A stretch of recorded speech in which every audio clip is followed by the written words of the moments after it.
اعوذ باللہ من الشیطان الرجیم بسم اللہ الرحمن الرحیم ان عدۃ الشہور عند اللہ 12 شہرا فی کتاب اللہ یوم خلق السماوات والارض۔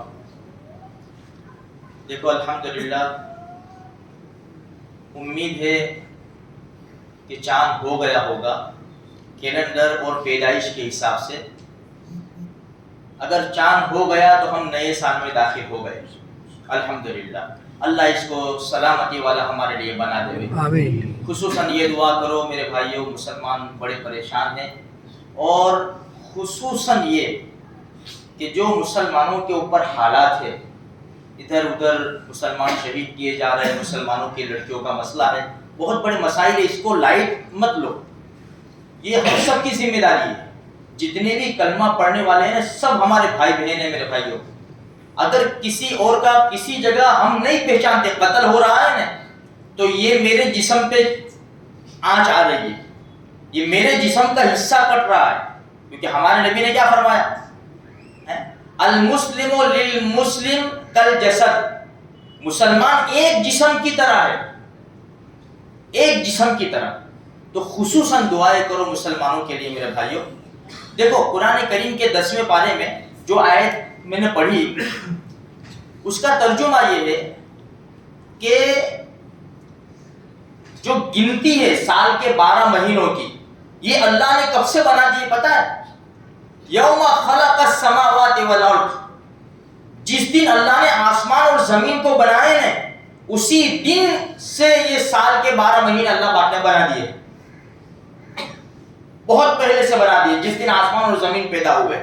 اچھا، اب ہمارا سال جو ہجری سال وہ شروع ہوتا ہے نبی کریم صلی اللہ علیہ وسلم کی ہجرت سے۔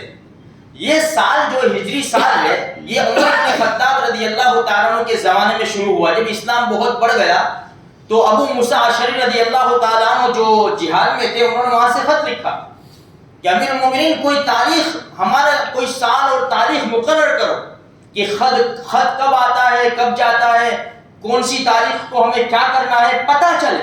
عمر بن خطاب رضی اللہ تعالیٰ عنہ نے مشورہ کیا، بڑے بڑے صحابہ کرام کو بلایا، اور یہ بات طے ہوئی کہ ہمارا جو تاریخ ہوگی وہ نبی کریم صلی اللہ علیہ وسلم کی ہجرت سے۔ ہجرت سے کیوں رکھا؟ اس لیے کہ یہ انقلاب آیا، اسلام کے خاطر، دین کے خاطر اللہ کے رسول صلی اللہ علیہ وسلم نے اور صحابہ کرام نے مکہ مکرمہ کو، اپنے وطن کو چھوڑا اور دین کے خاطر اتنی بڑی قربانی دے کر ایک پرائے دیش میں چلے گئے، بہت بڑی قربانی ہے۔ تو یہ آج یہ 1443 میں اگر ہم داخل ہو گئے تو ہجرت کو، ہمارے نبی کی ہجرت کو 1443 سال ہوئے۔ اب میرے بھائیوں ایک بات یاد رکھو، دیکھو ہمارا آخری مہینہ بھی قربانی یاد دلاتا ہے، اور جب مہینہ شروع ہوتا ہے، سال شروع ہوتا ہے وہ بھی قربانی یاد دلاتا ہے۔ اب افسوس کی بات ہے، ہم مسلمانوں کو پتہ ہونا چاہیے، جس طرح یہ انگریزی سال بدلتا ہے ایک دوسرے کو مبارکباد دے دیتے ہیں، ہیپی نیو ایئر کے میسج بھیج دیتے ہیں، ہم پہلے اس کی تاریخ میں جاؤ۔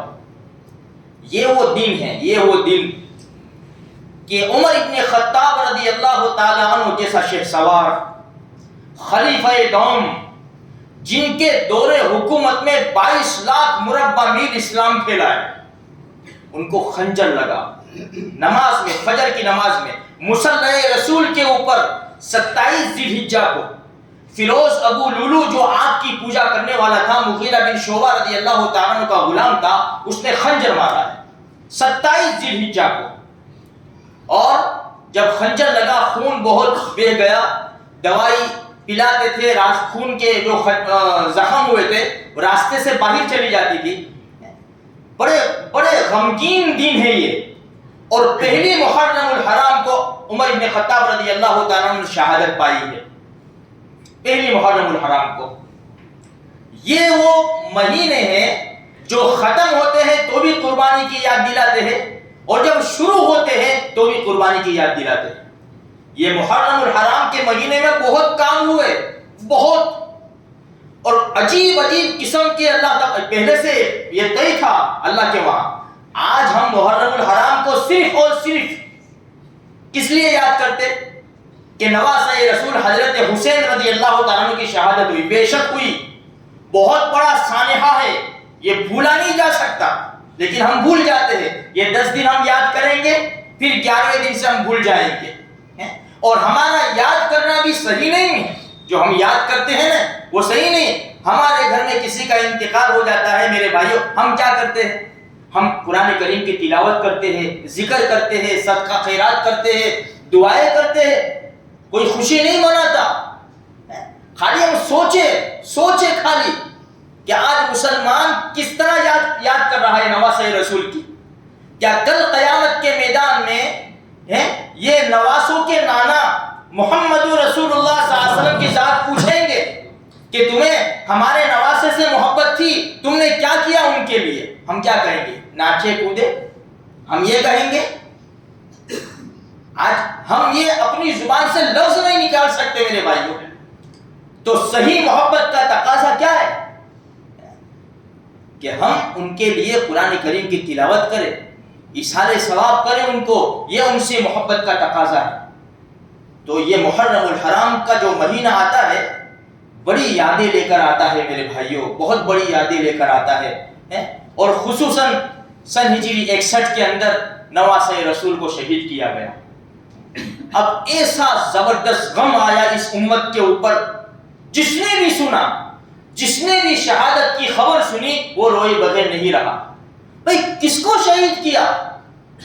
جس کو نبی اپنے کندھے پر بٹھاتے تھے، جن کے بوسے لیتے تھے، نبی سجدے میں جاتے وہ پیٹھ کے اوپر سوار ہو جاتے تھے، ایک نیچے سے نکل جاتا تھا، نبی جس کے لیے سجدہ لمبا کر دیتے تھے وہ شہید ہو رہے، پیاسے شہید ہو رہے، پیاسے۔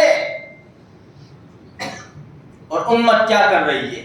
اگر میرے گھر میں، آپ کے گھر میں، اللہ سب کی عمر برکت نصیب فرماوے، کوئی مر جاوے، کوئی شہید ہو جاوے، ہم کیا کریں گے میرے بھائی؟ سوچنے کی بات ہے۔ دشمن نے ہمیں بڑا زبردست شکنجے میں لے لیا، اور ایسی پکڑ میں لے لیا دشمن نے کہ ہم سمجھ نہیں پا رہے، آج تک سمجھ نہیں پا رہے۔ اگر سمجھ بھی آ گئی تو ہم دین نہیں دیکھتے، ہم ضد دیکھتے، ہم ضد کے اوپر۔ اس لیے میرے بھائیوں یہ محرم الحرام کا جو مہینہ، ہم اس کا استقبال کریں، اچھے طریقے سے استقبال کریں اس کا، اور کہ جیسا قربانی کی یاد دلاتا ہے یہ محرم الحرام کا مہینہ، ہم بھی قربانیوں کے لیے تیار ہو جاوے۔ آج امت بھوکی ہے، امت پیاسی ہے، آج امت یہ نوجوانوں کی مدد کی محتاج ہے، یہ نوجوانوں کی مدد کی محتاج ہے۔ آج یہ نوجوان یہ سیدھے راستے سے ہٹ جائیں گے، انٹرنیٹ کے اوپر اپنی پوری راتیں گزار دیں گے، تو آج ہماری لڑکیوں کا کیا ہوگا؟ ہے کچھ گروپ ہے الحمدللہ کام کر رہے، بڑے زور و شور سے کام کر رہے، اللہ ان کی خوب مدد فرمائے۔ جو دشمنوں کی چنگلوں سے نکالتے ہیں، بڑے اچھے واقعات بھی ہیں، لیکن گنے چنے واقعات ہیں، گنے چنے، اس لیے کہ کام کرنے والے بہت تھوڑے ہیں۔ امت میں گمراہی زیادہ ہے، ارتداد یعنی ایمان سے پھرنے والے زیادہ ہیں، ان کو بچانے والے بہت کم ہیں میرے بھائی۔ آج میں اور آپ کیا کرتے؟ کام کرنے والے کر رہے الحمدللہ، میں اور سنتے، ارے یار ایسا ہوا، ایسا نہیں ہونا چاہیے، ماں باپ کو فکر نہیں، یہ ادھر ادھر کی باتیں کر کے ہم اپنی بات کو ختم کر دیتے ہیں۔ ہم کیا کرتے؟ کون سی محنت کرتے ہیں میرے بھائی؟ اس لیے تھوڑی سی فکر کرو اور اس کو قربانی کے دن سمجھو، اللہ تبارک و تعالیٰ سے دعائیں مانگو، اپنی گزری ہوئی زندگی کی توبہ کرو میرے بھائیوں، امت کے حال کے اوپر رحم کھاؤ۔ جس طرح نبی نے اپنے سینے میں غم لیا تھا اس امت کا، یہ نبی، ہمارے پیارے نبی اس امت کو چھوڑ کر گئے ہیں اور ہمارے کندھوں پر بوجھ ڈال کر گئے ہیں، ہمارے کندھوں پر کلکم راعٍ وکلکم مسئول عن رعیتہ، تم میں سے ہر ایک نگہبان ہے اور ہر ایک کو اس کے ماتحت کے بارے میں پوچھ ہوگی۔ اللہ تبارک و تعالیٰ مجھے آپ کو سارے مسلمانوں کو توفیق نصیب فرمائے۔